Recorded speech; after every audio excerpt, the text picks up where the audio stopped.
Breaking tonight, the death toll rising after the worst terrorist attack to hit Jerusalem in years. 5 people are now dead, including 3 Americans.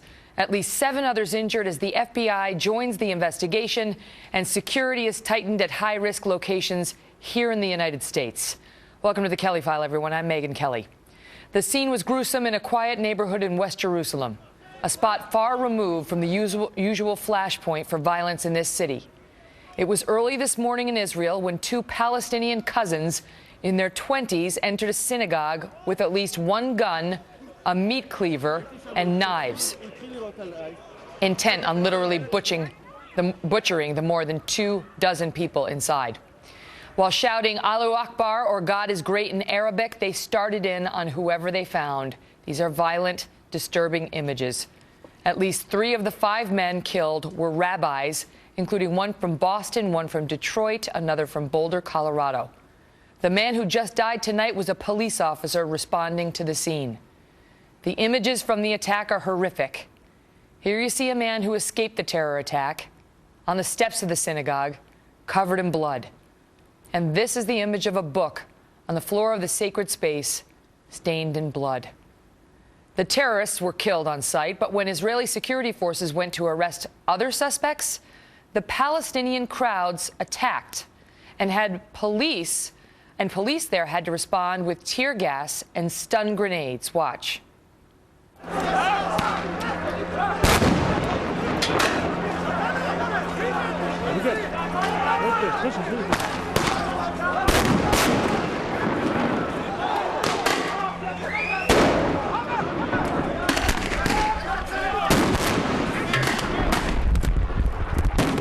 The Israeli Prime Minister says the homes of the 2 killers will be bulldozed and vowed that Israel will, quote, respond harshly. On the other side, while Palestinian President Mahmoud Abbas condemned the attacks, Hamas praised them. The news cameras caught scenes of many Palestinians celebrating. Some doing, look at this, look at this. This is in response to the event I just told you about. Doing a victory dance for the cameras while waving flags, handing out candy and cookies. Look at this. Others waving hatchets or guns to mimic the attackers. Back in Washington, President Obama said both sides really have to work together. We condemn in the strongest terms these attacks. Secretary Kerry has spoken to Prime Minister Netanyahu.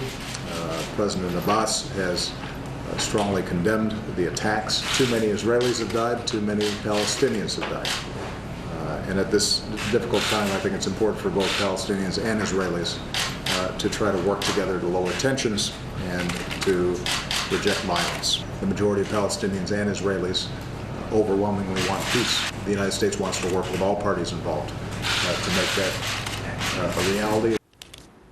Joining me now, Ambassador Ron Dermer, Israel's ambassador to the United States. Ambassador, thank you for being here tonight.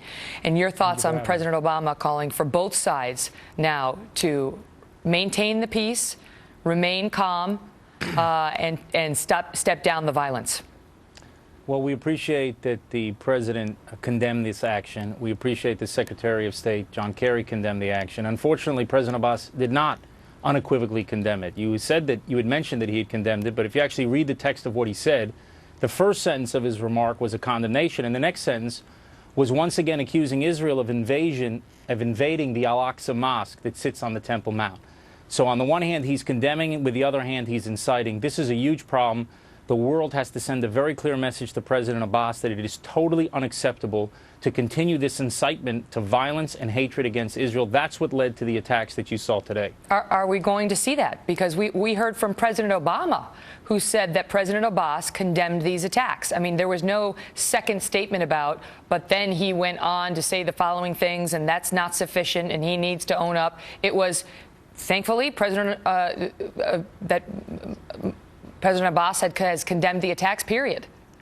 Well, why don't you just put it up on the screen and let your viewers decide for themselves exactly what President Abbas said. They don't condemn it unequivocally. And remember, Megyn, President Abbas is sitting in a government with a group of terrorists.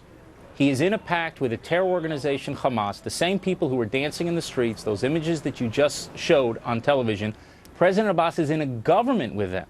So why is the world not sending a clear message to President Abbas? You have to end this pact with a terror organization. We're not going to accept you as a legitimate interlocutor for peace if you're in a pact with a terror organization. What kind of message does that send? What the Europeans are telling President Abbas is, we don't really care that you joined up with a terror organization. We don't really care that you're inciting the public against Israel, against Jews, against all the values that we believe in. We don't care about that. We'll give you a state. We'll hand it to you on a silver platter. That's the message he's hearing from Europe. If he doesn't hear a consistent message from the international community that there is no justification for terrorism, we're not interested in your grievances, President Abbas, unless you turn your back on the terror organization Hamas, you stop this incitement against Israel and against Jews, and you turn towards some path towards peace with Israel. Mm-hmm. What do you make of Mr. Netanyahu's promise to respond harshly? What does that mean? Because we saw violence before that led to an outbreak of war over 3 murders of Israelis. And now we see this today. The Americans killed had dual citizenship, Israeli-American. But now we have 5 dead. What do you expect is about to happen? Well, I think that the Prime Minister will do what he has to do to restore security in our nation's capital. This is a savage murder at a synagogue in our capital. Imagine that people went in with meat cleavers and guns into a church in Washington, D.C., and started hacking people to death. And then you saw people dancing in the streets. What type of action would America take? So the Prime Minister is going to do what he has to do to protect Israel's citizens. He's done that in the past. And you can rest assured when the Prime Minister makes a promise, he keeps it. That video is shocking. I mean, it is almost as shocking as the bloody scenes that we saw in the wake of the attack this morning was the dancing, the handing out of candy and cupcakes. We saw children, we saw elderly women celebrating these meat cleaver attacks as people were worshiping in a synagogue. Ambassador, how on earth do you ever go forward? How can there ever be a negotiation with these people? Well, it's really sick. And what you're expressing right now is the right outrage that you need in looking at these things. Unfortunately, what you're expressing, the outrage that you're expressing is not shared by governments around the world. They have swept under the rug the problem of incitement for 20 years right now, since the peace process began.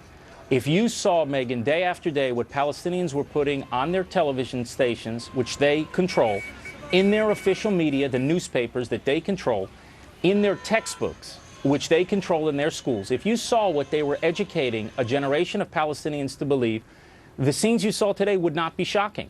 And unfortunately, the world seems to be obsessed and outraged by the idea of Jews building apartments in Jewish neighborhoods in Jerusalem that are going to be part of Israel in any future peace agreement that you can possibly imagine. This summons outrage by the international community. If they would spend 1/10 of the time that they spend focusing on this building in these Jewish neighborhoods, focusing on incitement within Palestinian society, we'd be a lot closer to peace today. Before I let you go, I want to get your comments on what's happening now with our negotiations with Iran and its nuke program. We're almost at the deadline. Well, Israel's very concerned. We're very concerned that a deal will be signed with Iran that will effectively leave it as a threshold nuclear power. Remember, Israel not only wants to prevent Iran from developing a nuclear weapon today, we want to prevent Iran from having the capability to develop a nuclear weapon tomorrow. And we're concerned that Iran will be left with an advanced nuclear weapons-making capability that will enable them to make nuclear weapons in the future. We believe that the only good deal is a deal that will dismantle the sanctions in return for the full dismantling of Iran's military nuclear capability. That is not the deal that's on the table. And we're very concerned that a deal will be signed that will be a very, very bad deal, not just for Israel, but for all the Arabs in the region and ultimately for the entire world. Ambassador Dermer, thank you so much for being here. We'll continue to follow it. Thank you. So disturbing, those images. Today, the Israeli Prime Minister called on Western leaders to share their outrage over the terror attack. Up next, Mark Thiessen joins us on President Obama's response. Plus, with the administration just days from announcing its plan to reportedly let up to 5 million illegal immigrants stay in the United States without congressional approval, new pushback on what the president has said before and what he is saying now. Fact-checking the record just ahead. Does the president still stand by what he said last year when he said, quote, "I am not the emperor of the United States. My job is to execute laws that are passed"?